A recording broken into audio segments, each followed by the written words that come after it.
what's up? Now just recording a podcast. What's up with cool. Oh, not too much. You know what, though? what? You need a counselor. Thanks, so do you. I do need a counselor. You're right. Hello, welcome back to the You Need a Counselor podcast. My name is Julie Johnson. I am the president and founder of Heart and Solutions. We are a counseling agency here in Iowa, and we are offering mental health counseling services in our 7 locations. And we're also offering those services by telephone and by computer. And I'm Krissa. I am the vice president at Heart and Solutions. So I'm in charge of the behavioral health department, where we go in home or in office or school and work with kids on different behavioral skills. We also do telehealth right now as well. And this is You Need a Counselor. So the mission of our podcast is that we are designed for people curious about counseling but have barriers keeping them from experiencing the benefits of counseling. Our mission is to share stories about counseling, good, bad, and indifferent, and spread the message that everyone can benefit from mental health and behavioral health counseling services. So we've interviewed a lot of people who have experienced counseling, but we're really excited to bring you a counselor from Heart and Solutions who can talk about what it's like on the counselor side of things today. We do post on Sunday nights at 5 p.m. You will see our little teaser trailer on social media on Friday nights, and then get ready for Sunday nights. So prep up your laundry. Do not do your laundry. Do not fold your laundry throughout the week. Please, nobody wants to do that. Okay. So if your spouse is upset that their clothes are not clean, like, you just send them over here. Okay. And let them know that we're saying batch that up. Do that on Sunday nights. You can listen to the podcast. That gives you the entire week to call your counselor and get scheduled if you're not scheduled that week yet with your counselor.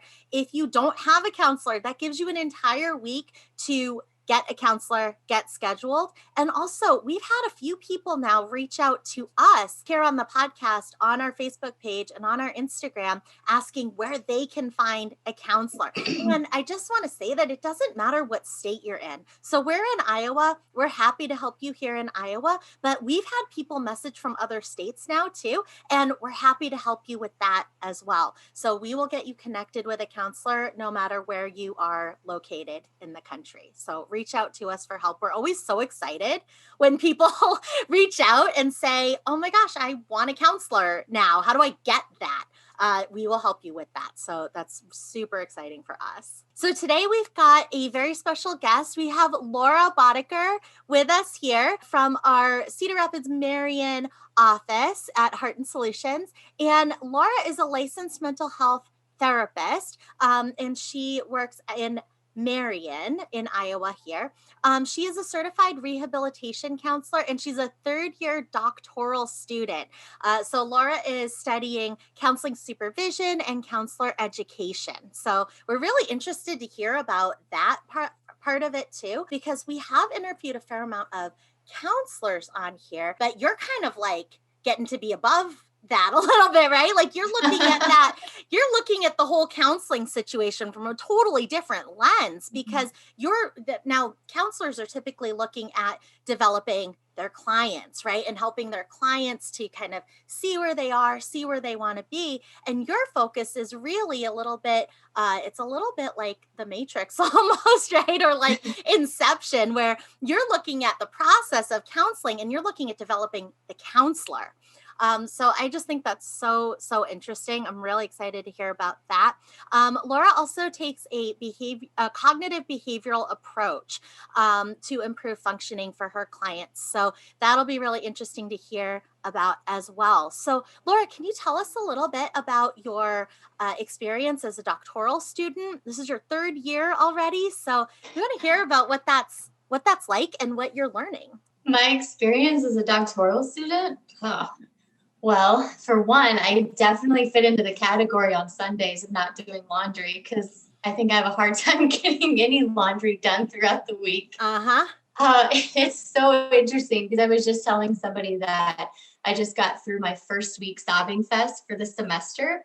It's like, hands down, every first week of the semester, I always have a day where I just like cry. Not like the whole day, but it's like, okay, there's a lot that I have to do this semester. It's like anxiety, it's overwhelmed, but it's like feeling excited. It's like all of the emotions in one. And I just like sob. And my husband's like, what are you doing? I'm like, it's just hard. It's just hard, you know?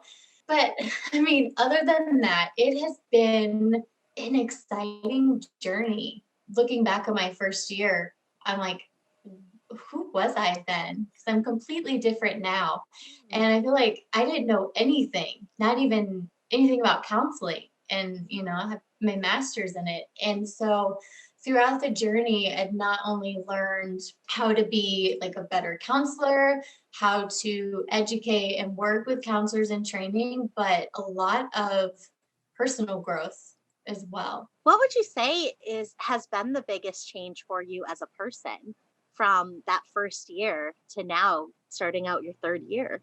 I would say confidence in myself, most definitely. And I think just establishing an identity. I struggled with that after the military, and it's really helped me solidify my counselor identity, my educator identity, and really fall in love with the profession even more and enjoy advocating for clients as well.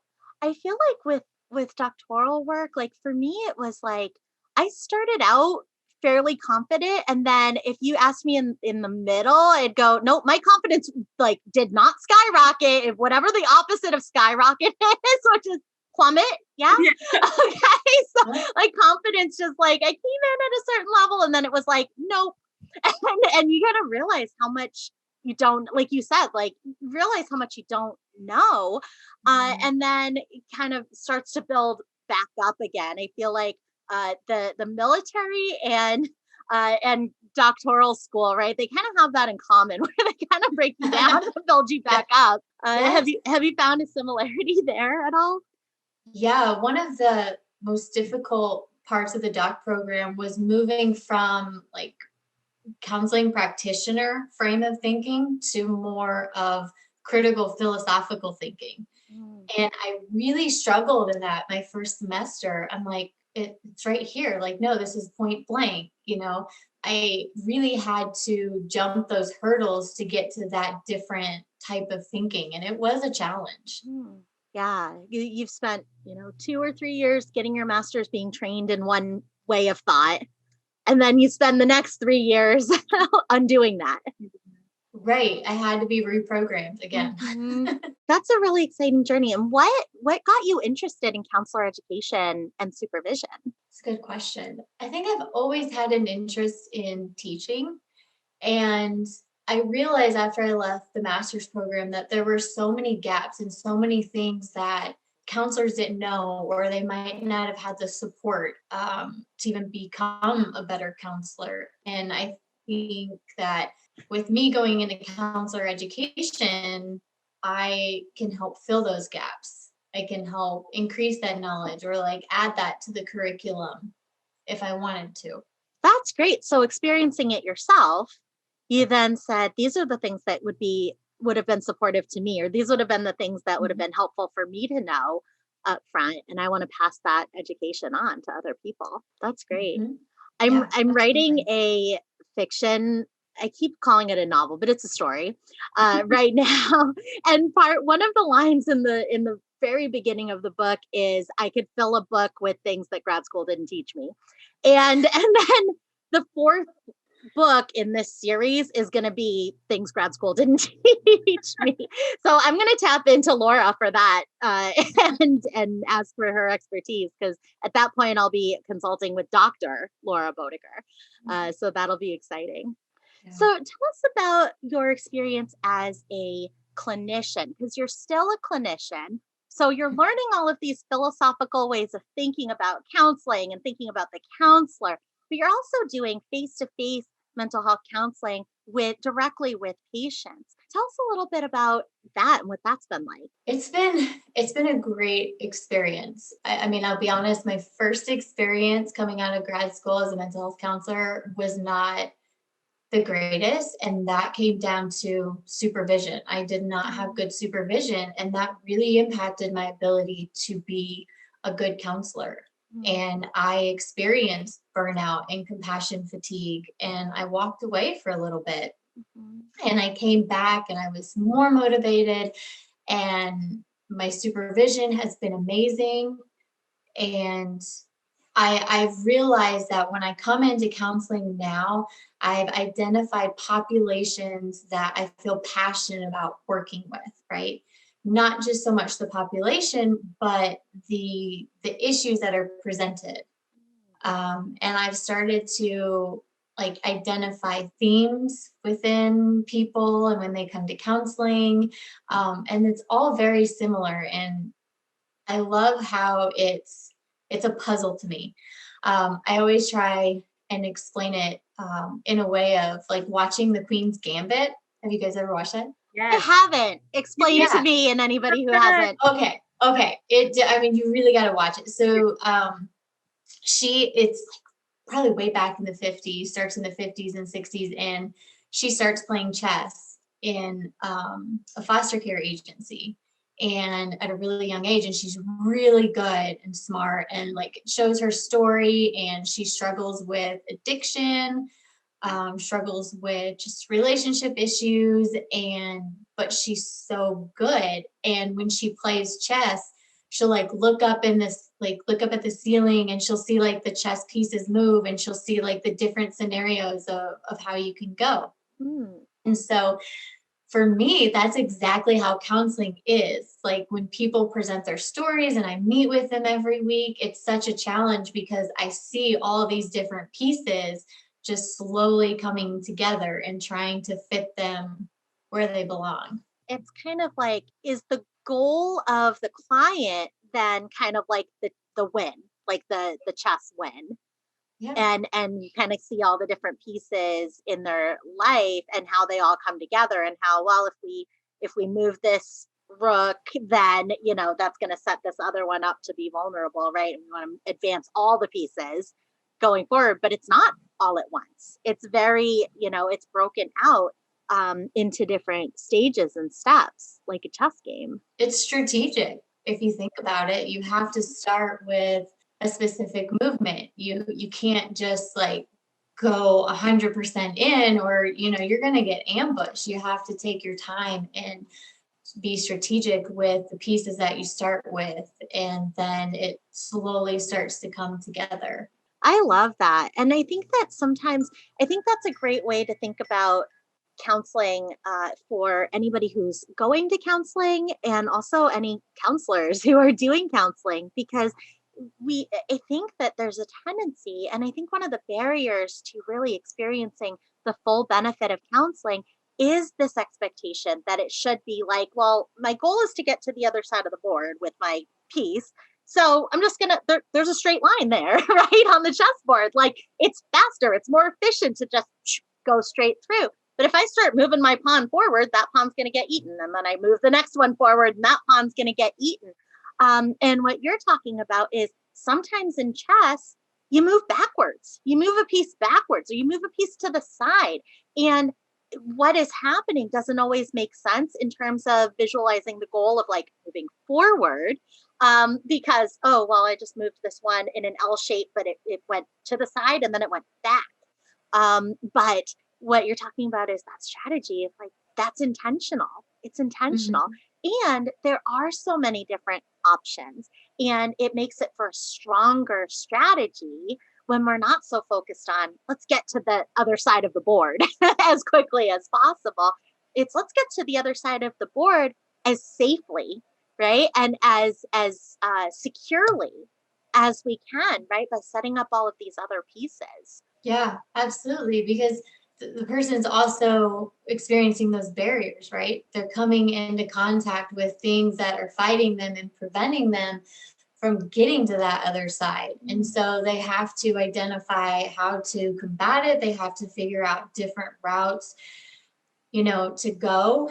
Yeah, it's pretty fascinating when you think about it in terms of chess and the process that it takes. And it is going backwards and sideways, but it's trusting the process, and it's trusting yourself, and it's overcoming that fear and knowing that you have the ability to get to that point. Mm. You just have to trust the person that's moving the pawn, and the person moving the pawn is the counselor helping you.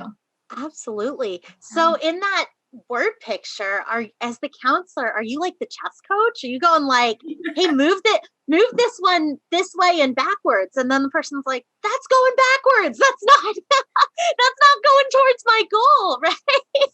I mean, yeah, I guess the counselor could either be the person moving the chess piece, moving them into that direction and moving them around, or it could be the person observing, watching the game, but doesn't tell them what to do, just lets them try and figure it out themselves, but is there for support. That's really cool. I love that. And what I love about that analogy too is that I feel like there's a book in this, Laura. Because what I love about that analogy is that it acknowledges that there are these barriers to progress, even when we're in counseling. So, I mean, this podcast is all about, hey, how do we overcome the barriers to getting even just into the office, like making the first phone call? At the same time, once we're in there, right? And we've got listeners who are actively in counseling, but there are all of these barriers week to week, right, to getting to where we want to be and hitting our counseling goals. One of the most damaging things that we can do as counselors is to not acknowledge those barriers, right?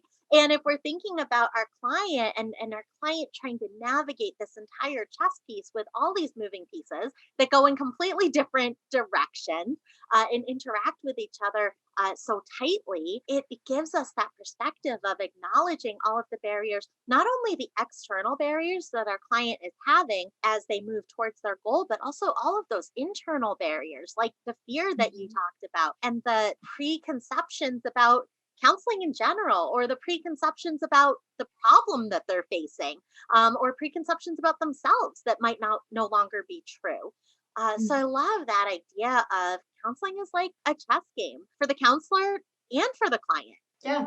And you can even think about it in terms of, when clients come, they've never been to counseling, they're, beginner to intermediate to advanced. And in the beginning, there's a lot of trial and error. There's a lot of, trying to get to that end of the board, or, that checkmate, but you're not getting there. So again, it's learning the practices, it's practicing every day those skills and going to the person that knows what they're doing and teaching you and guiding you to that point to where you can do it on your own. And despite the barriers, you still know that you're going to get to that end point every time. I love that idea of counseling overall, because I think that sometimes, I know, like for me growing up, I always thought counseling was like one and done, like you go in when you have a problem, and then when you don't have that problem anymore, you stop going.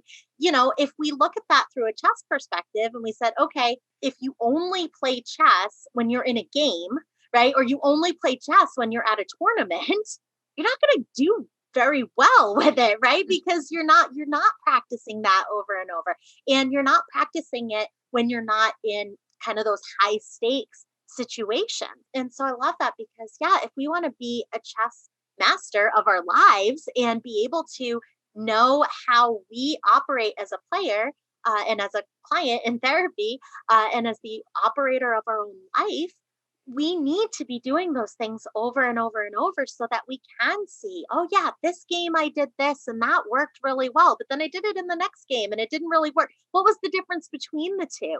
And being able to play it over and over, instead of this kind of idea of, well, you play the game, but like you play one game and you're supposed to be perfect at it or great at it or move really well through it. It is such a process. I love that. Yeah. And I don't even think that once you get to the master level or the expert level, you still don't need help. I think that we're always going to need help. It's just going to depend on, what type of tournament that's going to be. And I say the same with counselors. Like, you never get to expert level. There's always something to learn. There's always something to develop further in all the time. That's so true. I mean, I think even our field, there's the barrier for counselors getting counselors because sometimes there is this idea that, like, well, we're the counselor, we should know what we're doing. It's like nobody knows what they're doing. Nobody does. And you see chess masters get to like that master level, and then they start playing the computer, or they start building themselves a supercomputer that can actually challenge them, right? Because there's always room for growth and learning. And it doesn't mean that something is like, okay, now I'm in counseling because I'm going to fix a problem. I'm in counseling because I'm still a human being. Like, I'm still growing. I'm still learning things about myself and about my world and how I interact with it. So I love that idea of like, yeah, we're just always leveling up. And as a person who loves video games, like the idea of leveling up in life is like, I can get on board with that. Oh, I love that. I love the video game analogy. I feel like Laura's just like a little bit more intellectual than me because Laura's talking about chess games and I'm thinking like Dr. Mario. Oh, no. I'm all for the Mario and Donkey Kong. We got it upstairs on the Wii, and I just like, I mean, I will admit this. I get so worked up when I'm playing these games. And my husband and my kids love to play the Mario on the Wii where everybody is on the screen together. Mm. And I cannot stand it because my anxiety gets so high and I'm just like, oh my gosh, stop jumping on me. Would you just bubble yourself already? Can you just stop? So yes, I am human and I definitely have my own issues. I love that. You're gonna love Dr. Mario. You gotta play. That's a one-person game. I'm gonna have to look at it. I'm an only child, and so that was my situation growing up. Heck yeah, Dr. Mario. We did an interview earlier this week with somebody who does a podcast about only having one child or the decision to only have one child. And I feel like that podcast should be sponsored by Dr. Mario.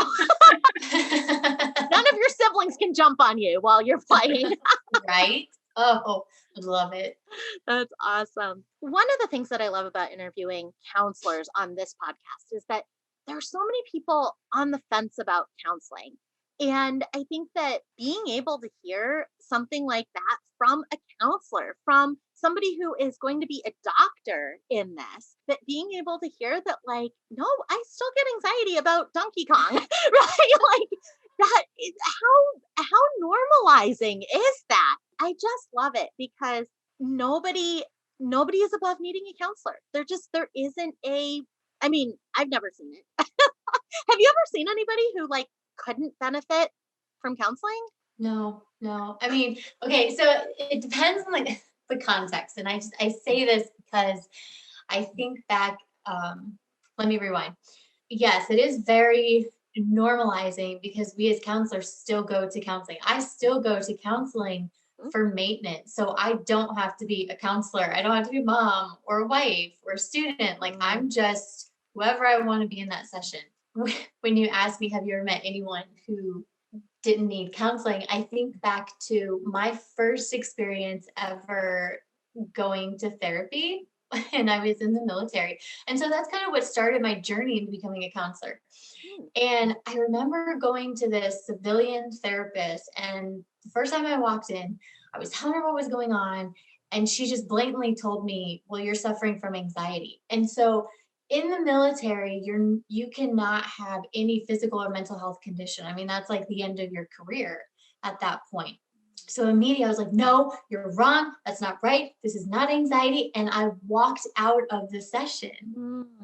And I mean, I think back on that now and I'm like, oh my gosh, like it was anxiety, but I couldn't imagine if a client walked out on me in session and what I would think about. So at that time, counseling would not have benefited me because I wasn't ready. I wasn't ready to, even though I was like pre-contemplating, I was dipping my toes in the water. And even though, I wanted to try it, I still wasn't ready. So anything she would have said to me, I wouldn't have listened to. However, going to her helped plant the seed, what I needed. So sometimes when clients come to us, they may not be entirely ready, but it's still going to be helpful for them because we are slowly planting that seed for them. And even if they don't come back, they're still thinking about it. And then they eventually always come back at some point. I love that. I love that because you had a counseling experience it was not what you would probably classify as like a positive counseling experience, right? And I can No. just so picture this, like coming back and telling somebody like that counselor said I have anxiety. Like, how dare she? You know, and like I did. yeah, I can so picture this, you know, and it makes so much sense for where you were, like context wise for you in that moment.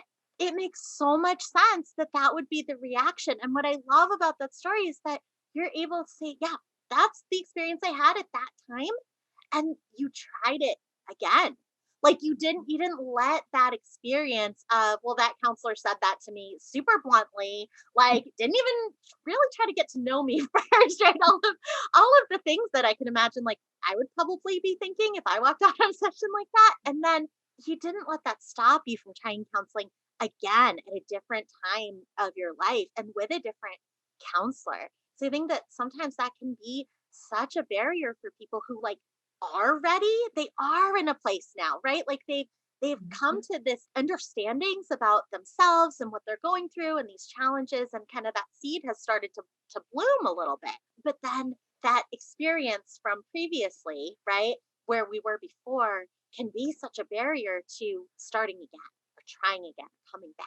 Absolutely. It really can. A session can really impact how a person views counseling. And the relationship is so important. And I always tell my clients the first time we meet, I talk about the relationship and how effective it can be for outcomes.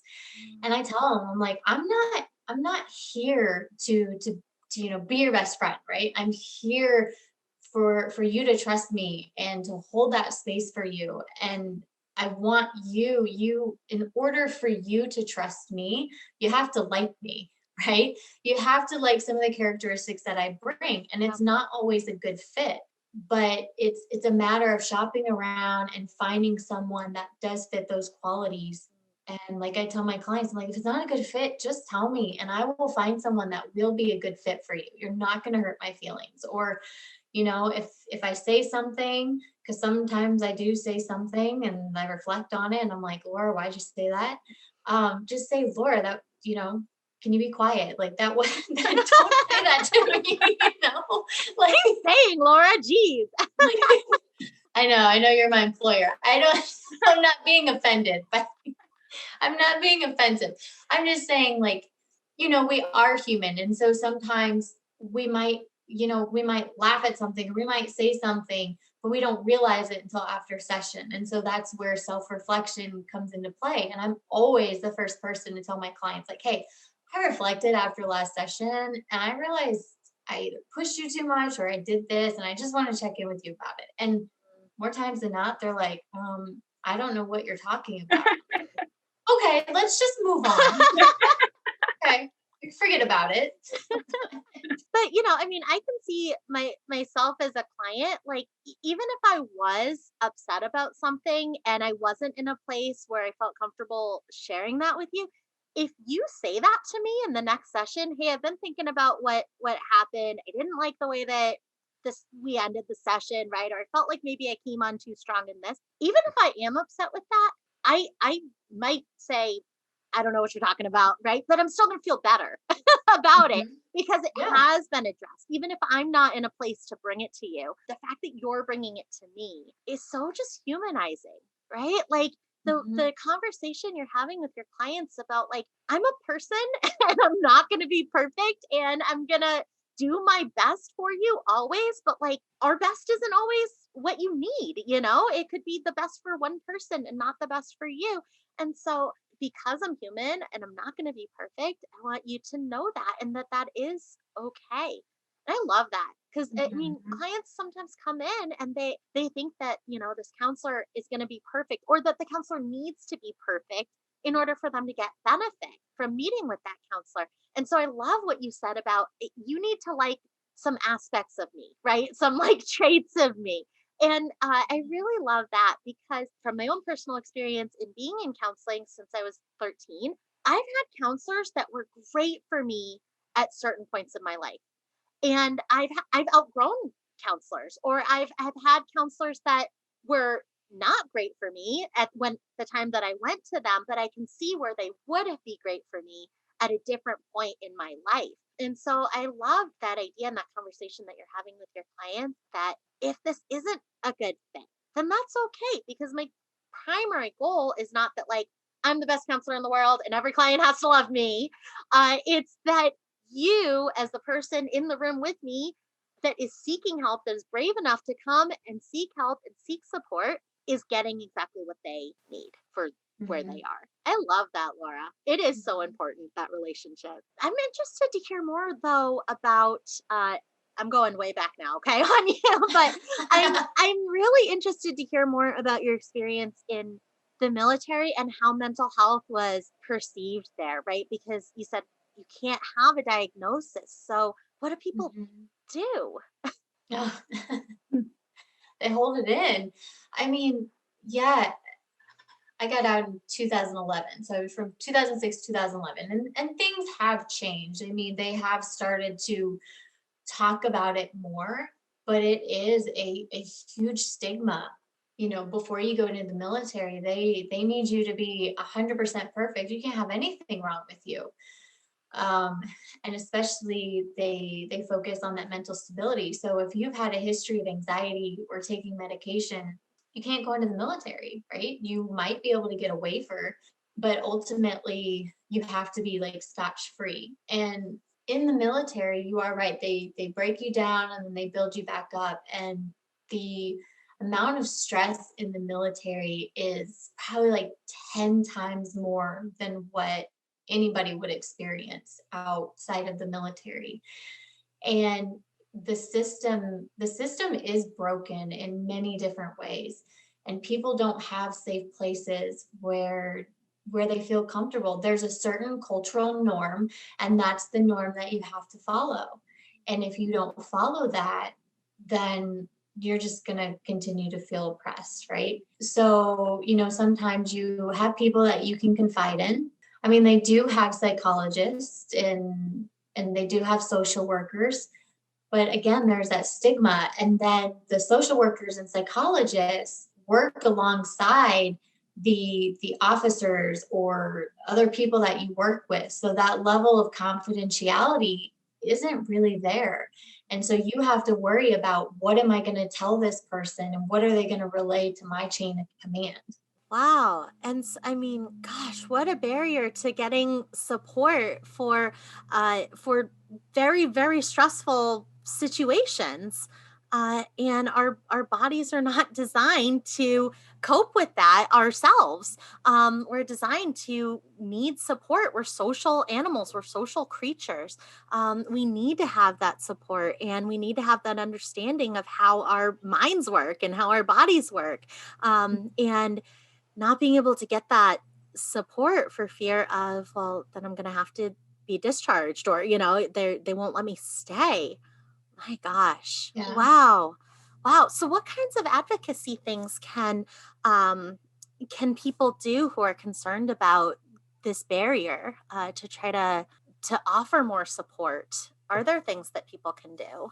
When you mean things that people can do, like those seeking support or the system itself?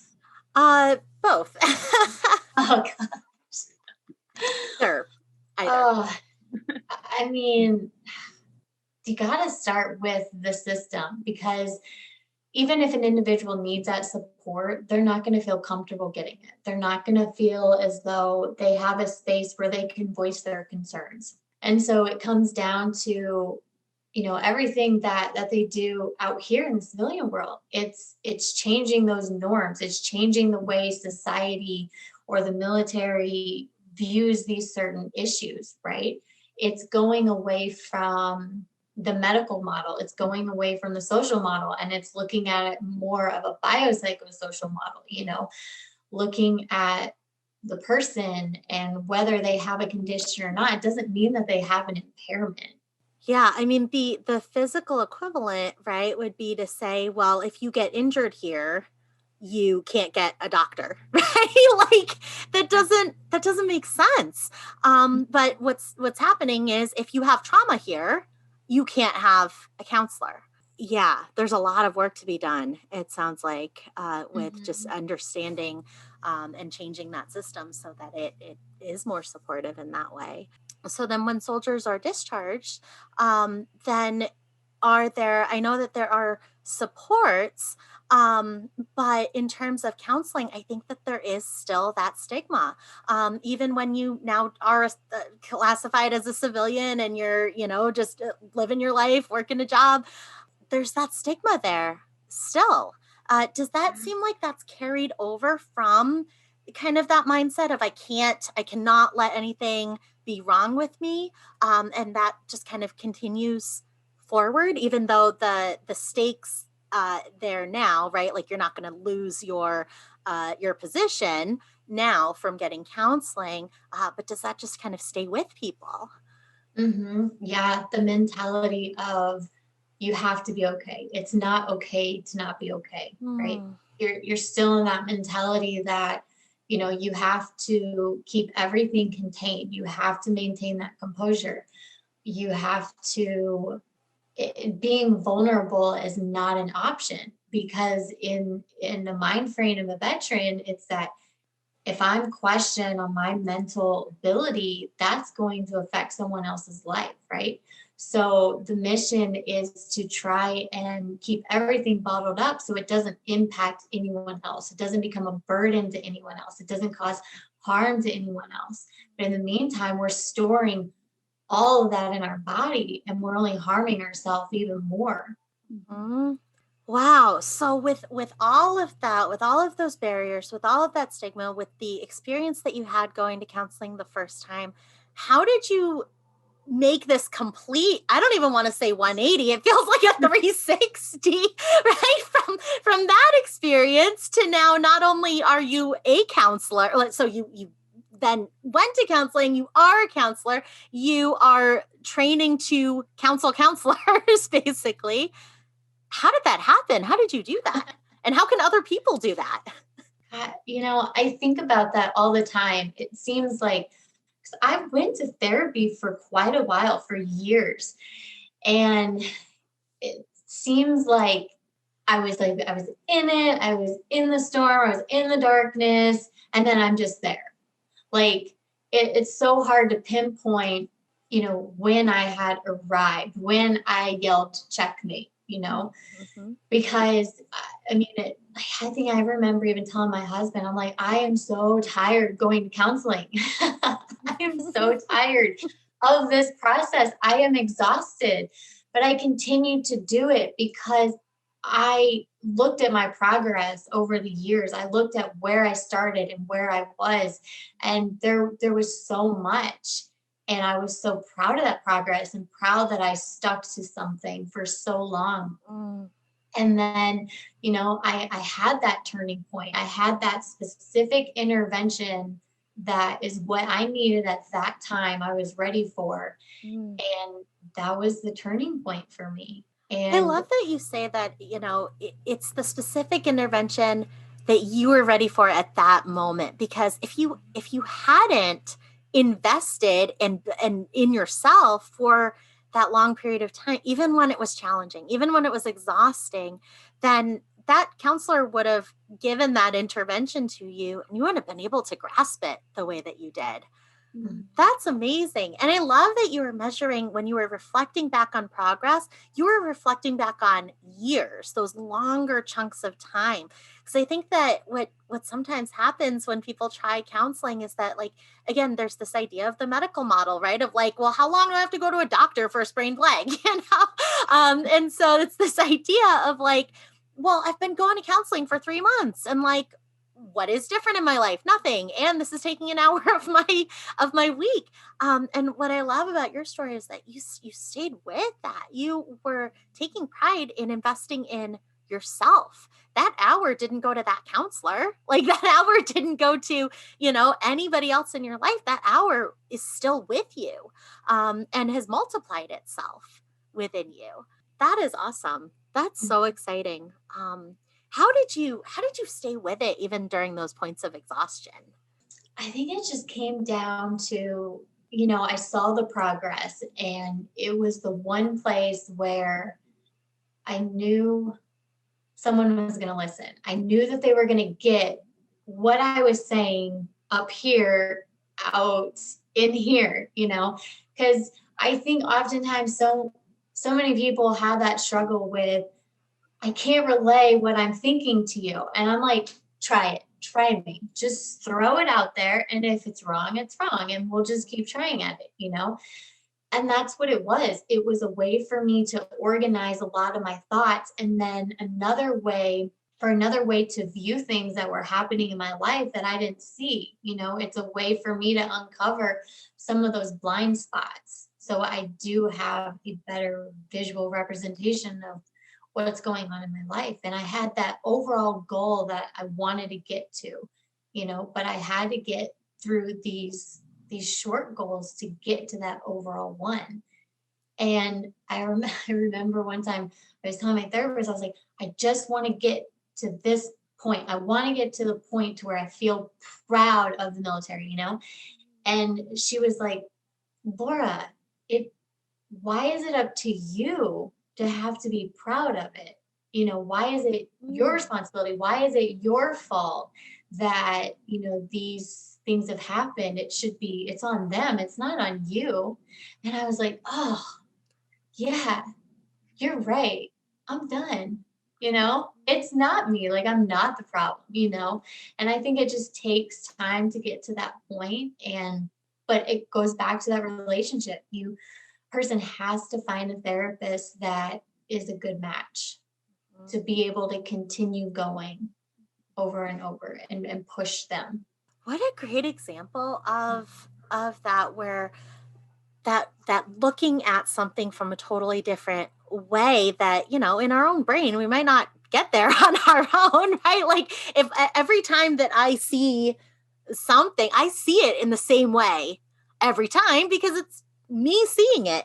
And I love that idea, because if you had not been working with a counselor during that time, you would have spent a lot of energy trying to hit this goal, right? I want to be proud of this. Like, I want to change myself so that I feel this way, or so that this is true now. And what that counselor was able to do, looking at it from a totally different perspective, was to be able to say, why? Like, what? Yeah. Like, that's not, you don't need to do that, right? And like, all of the energy that you would have spent, right? Or all of like the self frustration that you would have had working towards a goal that was not yours to hit, was alleviated in that moment, right? And you were able to go, no, that's not for me to do. I don't need to do that, right? That's not my fault. That's not my problem, right? I love that. That's awesome. That's a really great example. And I love also what you said about like having a space where, and going back to what you said before, tying it in, you don't have to be a student. You don't have to be mom. You don't have to be somebody's counselor. You can just be Laura, whoever Laura is, in that day, in that hour. And if you change your mind one week to the next, that's okay in that space. Nobody's going to say, well, you're a liar because last week you said this, right? Like, it's a person who's going to go, yeah, this week, this is what Laura feels. And that's totally okay. And I also love that idea of like helping you compartmentalize things, right? Mm-hmm. And expressing the things that are in our heads, because feelings, yeah, there are feelings like happy, sad, mad, excited, right? That we've kind of given words to, but there's 1,000 grays between each feeling. And the ability to say, well, I'm happy, but I'm sad, it just doesn't do it justice, that actual feeling that we're having, or that actual experience that we're having. So I love what you say to your clients about like, just put it out there. Like, just say it so that you can hear it and go, wait a minute, no, that's not what I mean. Right? And, or so that you can hear it and go, yes, that's genius. That's exactly what it is. Yes. Right? Yeah, I love that. Sometimes it's like throwing spaghetti against the wall, right? And it's like, see what sticks, right? And then if not enough sticks, throw it again and see what comes out of it. Yeah. And we even do that as counselors with our clients. Like, we don't have the answers to everything. Like, I try to tell my clients, I'm like, I don't have the answers to everything. This is your life. I'm not going to answer these these questions for you because you're the expert in your own life. I'm just listening to your story. And, I might throw things out there and see if it sticks. And if it does, it's like, great, this is awesome. I'm learning something too. And if it doesn't, it's like, okay, so let's go to the other chess piece and see if it's over here. And I even tell my clients that so they do have that normal process. Even when I say something, I'm like, okay, hang on. That didn't make sense. It made sense up here, but not out there. So let me retract and just reframe it, so they know that it just happens. And counseling doesn't have to be a very formal process whatsoever. It's not linear by any means. It's all over the place, but it's a beautiful mess. And you do it together. And I love how the idea of a therapy room is where a person can be whoever they want to be. They can talk about whoever they want to talk about or talk about whatever they want to talk about. And there's no judgment. It's just what it is. That's perfect. I love it. Yeah, we can try things on in counseling. Like I can practice being the way that I want to be in counseling.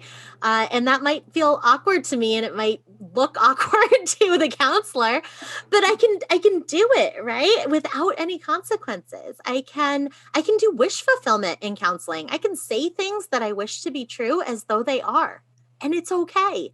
Whereas if you do that in real life, right, there are consequences to that. We really shouldn't say things as we wish they would be as though they're true, but in counseling, we have total freedom on that. So if you could give one suggestion to somebody who's on the fence about starting counseling right now, what would you say to that person? Just do it. Nike swoosh. Nike knows what they're talking about. They know what's up. Yep. I mean, I really like the chessboard explanation, or like any game, just try it out. Even if it's just for once, shop around and find a therapist that, is going to fit in line with those characteristics and those values that you possess, and try it on like a hat. And if you don't like it, try on another one. And if you don't want to wear a hat right now, you don't have to wear a hat right now. Just come back when you're ready to start that fashion trend, I suppose. I don't even know how I got on a fashion trend, but so many analogies today. It makes total sense, though. Metaphors. I love them. I use them so much in counseling. I love them. Yeah. I think it's great because when you're not wearing a hat, you still have the option to wear a hat. And if you've got two hats that you've tried one and I don't know, you still have that option. I love that. And yeah, just do it. So this podcast is not sponsored by Nike, but we would be. The door's open, Nike. Hey, I want a cut of that if it does happen. I would appreciate it. The original. I'm Laura Boddicker, and I need a counselor. Mm-hmm. Yes, you do. And so do we. Every counselor needs a counselor, to be honest with you. Counselors go through a lot. I mean, soldiers go through so much. Counselors go through a lot too. So absolutely we need that. Also, is it like offensive I called people who had been discharged civilians now, and I should have said veterans. Is that like an offensive thing to say? You tell me. They've transitioned to civilian life, but they are veterans. They're still, yes. Yep. Okay. Thank you. So I learned something today too. So if you were listening to that part and you were like, Julie, don't say that people are civilians. Thank you. All right. So you can get connected with Laura if you heard something that you really like about what Laura is talking about. If you went, oh man, okay, I want to work with Laura. Give us a call. So you can reach out to us at Heart and Solutions at 1-800-531-4236 and let Cindy or let Allison know when they answer the phone that you would like to schedule a session with Laura. And you can also find us at on Facebook and on Instagram at Heart and Solutions or at iHeart Solutions on Instagram.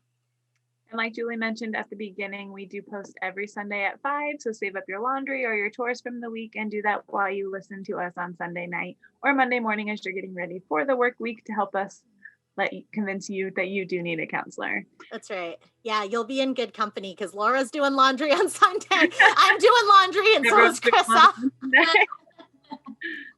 It's nice to know you're not alone. I feel like when I'm doing chores, sometimes I get kind of resentful because I feel like I'm the only one folding laundry forever today. But you're not. You're not the only one. We're doing it too. Oh gosh, I'm so bad at folding laundry. Anymore. I just tell my kids, I'm like, just take the basket, just go put it in your dresser. Like I don't care, just put it in there. Shove it It's in there. all clean. As long as it's clean, just put it in there. You'll learn how to fold at some point Later. That's right. Your wife will teach you.